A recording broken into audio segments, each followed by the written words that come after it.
Probablemente hayan existido siempre casos de acoso escolar, pero nunca se ha hablado tanto de ello como en los últimos años.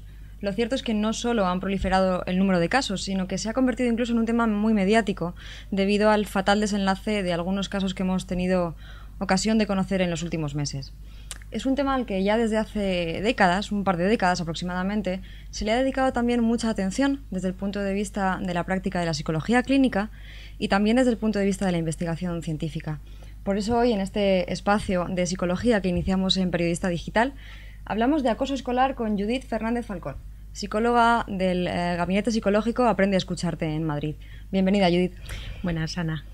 Judith, como decíamos, es un tema sobre el que los expertos han investigado ya mucho, sobre el que se sabe bastante, pero muchos padres conservan importantes inquietudes, miedos, preocupaciones. Por eso, antes de nada, me gustaría acotar el tema. ¿De qué hablamos exactamente cuando hablamos de acoso escolar? ¿Qué claves lo definen? Vale, pues el acoso escolar, que también se llama bullying, porque bueno, en Internet se habla muchas veces de bullying, no de acoso, es violencia entre iguales, en este caso menores, que se da en el ámbito escolar. La agresión puede ser de diferentes maneras, puede ser física, puede ser verbal o puede ser social, desde el punto de vista de la exclusión. Para que se trate de acoso escolar, tienen que darse ciertas cosas, y es que tiene que haber una intencionalidad por parte del acosador, sin que haya una provocación previa por parte del acosado o víctima. Sí. También es importante que tiene que ocurrir de manera recurrente. Una sola situación de diferencia, de una pelea o de una burla, no es un acoso.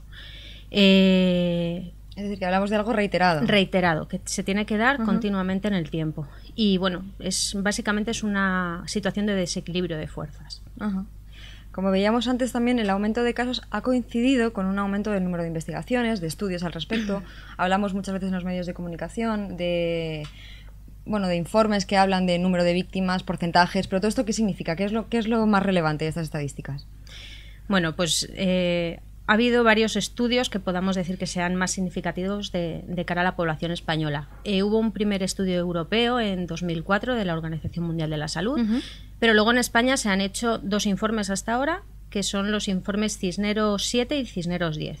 El 10, que es con datos del 2006, pues bueno, pues nos muestra que datos como que, por ejemplo, 1 de cada 4 estudiantes puede sufrir una situación de acoso. 1 de cada 4.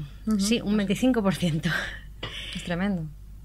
Son cifras muy altas, de ahí también que haya mucha preocupación. Y además se dan muchos más casos cuanto más pequeños son los niños. Normalmente niños entre 7 y 10 años son los que más posibilidades tienen de sufrir acoso, y se va reduciendo según van creciendo el número de casos que se dan. Cuando hablamos de acoso escolar, normalmente las miradas se dirigen inmediatamente a la víctima, lo que llamabas la víctima, el acosado. Nos vamos a centrar también en él, pero primero, ¿qué hay del acosador? También es importante saber qué perfil tienen esas personas. ¿Hay características en común? Sí. Normalmente son chavales con muy baja autoestima, que se muestran un poco más desafiantes de cara a que a ellos no les hagan daño. Casi como medida de protección, autoprotección, agredo al otro. Sí, para que no me agredan, yo agredo. Se suele dar mucho. Se dan más situaciones pues de baja tolerancia a la frustración, mucha irritabilidad. ¿Qué más podríamos contar? Familias, de impulsos, quizá, imagino. Sí. Falta también de habilidades sociales, de asertividad. ¿Y en las familias? Y las familias, pues muchos casos son familias muy desestructuradas, en las que en algunos se ha dado incluso también la violencia, y también familias en las que no se han puesto límites. Y pues bueno, es un poco lo que tienen en conjunto. ¿Y qué hay del niño acosado? Pueden también, aunque es muy duro hablar de ello, ¿no? Pero puede identificarse también un perfil de personas que, por desgracia, son más vulnerables, más susceptibles de sufrir este tipo de acoso. Sí, normalmente también son niños, igual que los acosadores, con muy baja autoestima. Tienen falta de habilidades sociales, a lo mejor para relacionarse con los demás, hacer amigos, les cuesta más, pueden ser más tímidos, más retraídos, y normalmente son niños que suelen ser más solitarios, con lo cual, al no tener a lo mejor apoyos, un grupo de amigos que le apoyen, se hace más difícil que se puedan defender y les convierte en objetivos fáciles. Es decir, que el apoyo social aquí es muy importante. Sí, sí, muchísimo. Hay muchos casos en los que pues, los niños están viendo una situación y no dicen nada. Es tremendo. Hablábamos también de la preocupación de muchos padres. Preocupación de muchos padres y, como decías, niños que no dicen nada, niños que lo ven y no dicen nada, y niños que lo sufren y tampoco dicen nada, porque no se atreven, porque no saben cómo, porque quizá tengan un mayor miedo a las consecuencias si lo dicen que si no lo dicen. Todo esto aumenta aún más esa preocupación de los padres, claro. Obviamente. ¿Qué señales de alarma podemos identificar? ¿Qué señales de alarma pueden los padres identificar en sus hijos para decir, bueno, aquí me parece que puede haber un problema? ¿Qué cosas son importantes de detectar? Pues cuando haya una sospecha podemos fijarnos en algunas cosas. Por ejemplo, que el niño o la niña presente miedo a la hora de ir al colegio o reticencia, que no quiera ir, que a lo aunque mejor ponga tenga, otra excusa. Efectivamente, dolores de barriga, fiebre, dolores de cabeza, pero que es de manera recurrente igualmente, no es un día y ya está. También que pues que le falten cosas, que traiga o las cosas rotas o la ropa rota, que utilice diferentes caminos para ir al colegio. Darle muchas vueltas, ¿no? A esto de, efectivamente, el que no me sigan, que no sepan por dónde voy. Luego muchos cambios en el estado de ánimo, pues que estén más tristes, más irritables, que no tengan ganas de comer, con mal humor, pueden mostrarse en muchos casos.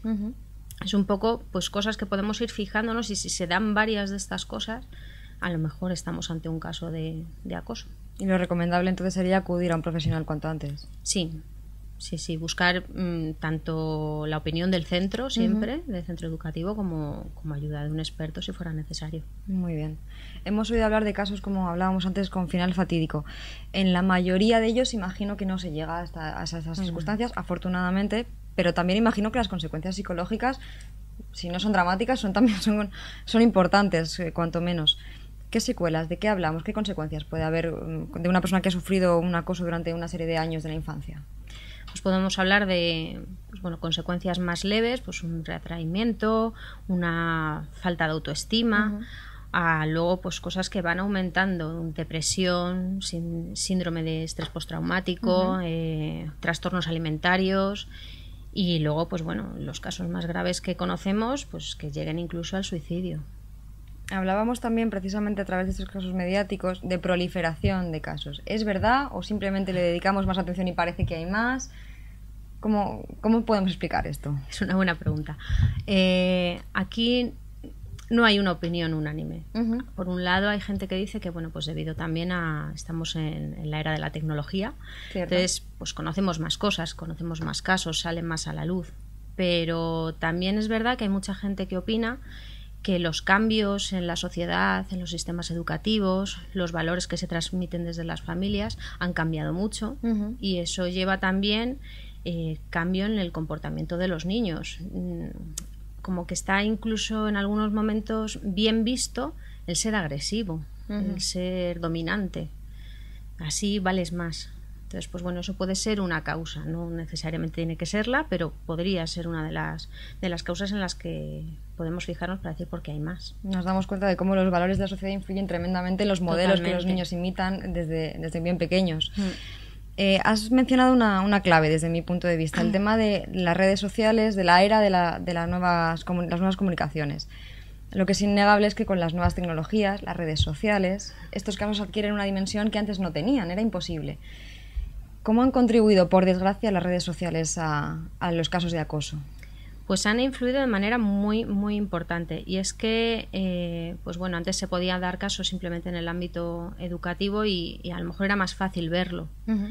Pero a la hora de que los niños utilizan las redes sociales, no hay un control tan directo de qué está pasando. Entonces pues nos podemos encontrar con niños que no solo sufren agresiones y burlas en el colegio, sino que a lo mejor reciben mensajes acosadores, cuelgan fotos suyas burlándose de ellos, vídeos incluso, y pues tampoco ellos saben qué hacer, porque pues ahora es muy normal que los niños y adolescentes pues tengan móviles, tengan Facebook, tengan Twitter, tengan Twenty, etcétera, etcétera. Entonces se dan muchas más cosas porque hay muchas más opciones. Y la difusión sin control de todo este material, imagino que es la que ha tenido consecuencias tan dramáticas en algunos casos. Efectivamente, hay mucha gente que cree que los niños directamente no deberían utilizar redes sociales, pero bueno, yo soy más de la opinión que si las utilizan sea de una manera controlada, que sean sus propios padres los que les enseñen a utilizarlas. Eso es una clave muy importante, enseñarles a utilizar este tipo de manera segura. Es una herramienta útil, al fin y al cabo. Efectivamente, y que lo hagan de manera segura, que sepan dónde se deben meter, en qué páginas no, con quién deben hablar, con quién no. Que, por ejemplo, el ordenador esté en una sala de uso común. No tiene por qué estar en una habitación en la que él se encierre y no veamos qué está pasando. Todo esto desde el punto de vista de la prevención, no tanto del control. Y incluso si los niños utilizan pues las redes sociales, pues que sus propios padres se hagan una cuenta y puedan tener acceso a qué amigos tiene, qué fotos cuelgan de él, etcétera, etcétera, para saber un poco qué está sucediendo, qué puede estar pasando. No me gustaría terminar esta conversación sin volver a los padres que pueden estar preocupados, que no saben muy bien qué hacer, que creen identificar algo pero no se quieren precipitar, que confían en un niño que les dice que no pasa nada pero que por otro lado tienen otras señales. ¿Qué mensaje les podemos mandar desde aquí? Bueno, lo primero es tener confianza, que ellos sepan transmitirles a sus hijos que ellos les pueden contar lo que quieran. Que en el caso de que tengan una sospecha de que el niño pueda estar siendo acosado, se sienten, hablen con ellos y les comenten su preocupación. El niño tiene que tener esa confianza para decirle a sus padres: me está pasando esto, y que puedan... Que encuentren un apoyo, ¿no? Sí, encontrar un apoyo, que cuando los padres pues reciban esa noticia, tampoco se burlen ni menosprecien el problema, porque muchas veces pues queremos quitarle importancia y para los niños su sistema social es su mundo. Entonces es muy importante. Y bueno, pues que les escuchen con atención y una vez que lo sepan, acudan al centro educativo siempre a hablar con el tutor para intentar mediar y bueno, comprobar que realmente es una situación de acoso lo que se está dando. Y en ese caso ya buscar la ayuda. Efectivamente. Y una vez con el centro, pues bueno, ya buscar ayuda, si hace falta de psicólogos, mediadores, lo que sea necesario. Pero siempre desde la confianza de la familia. El clima de confianza. Judith Fernández, muchísimas gracias por habernos arrojado un poquito de luz sobre este tema. Espero que podamos ir contando contigo en futuras ocasiones para hablar de este y de otros temas de psicología que pueden ser, creo, de gran utilidad para mucha gente. Gracias. Gracias.